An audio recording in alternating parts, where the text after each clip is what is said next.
Libby, you say the odds are still in favor of the Republicans winning the House, but you say the Senate is looking increasingly difficult. Tell us why. That's right, and good afternoon. Yeah, so usually the party out of power typically does pretty well in the midterm elections. On average, the party out of power wins 26 seats in the House, 4 seats in the Senate.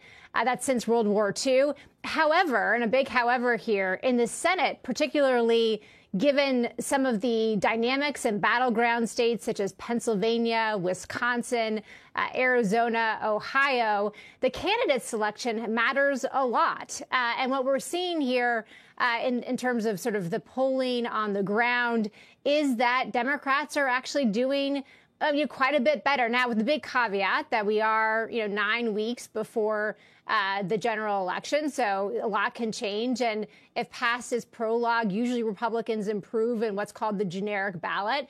But at this point, the Senate does look like it, kind of leans Democratic. Now, I think the bottom line for investors, though, is that even if Democrats are able to keep the Senate, they will not be able to have a filibuster-proof majority. And so, whichever party controls the Senate will be a very thin majority. So from a policy perspective, it doesn't change all that much. But again, Democrats are doing quite a bit better, at least in the polling, than they were in, say, May or June. Let's talk about the issues that you think will define these races for House and Senate. We know inflation is a big one. We know gas prices are very easy to grasp onto, but they've been coming down. We know the country's direction. Are we going in the right direction or the wrong direction? That's one. But there is also the overturning of Roe versus Wade. As you rank these issues in terms of how telling or important they will be in who controls these two chambers, how would you rank the issues? Yeah, look, Tyler, voters still very much care about the direction of the economy, about inflation. There's sort of this axiom in politics, gas and groceries. Voters see a gallon of gas, they see a gallon of milk every week, usually. So those very much loom large for voters.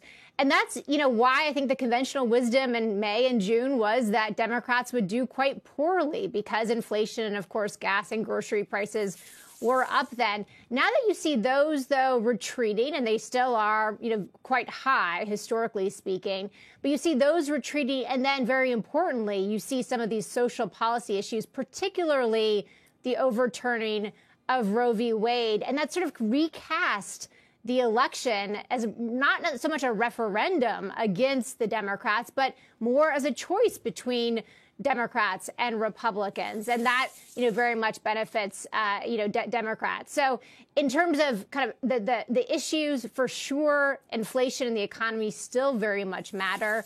But again, some of these social policy issues have become much more important, particularly for some blocks of voters that are very important, especially suburban women who are sort of the quintessential swing voter. They helped get Joe Biden elected, but they also have helped some Republicans get elected as well. So, kind of all eyes will be on that group. And I failed to mention crime and gun violence in that list of various issues, which are also obviously percolating and very much a part of, sadly, our society right now, the violence.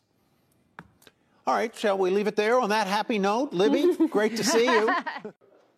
Shepard Smith here. Thanks for watching CNBC on YouTube.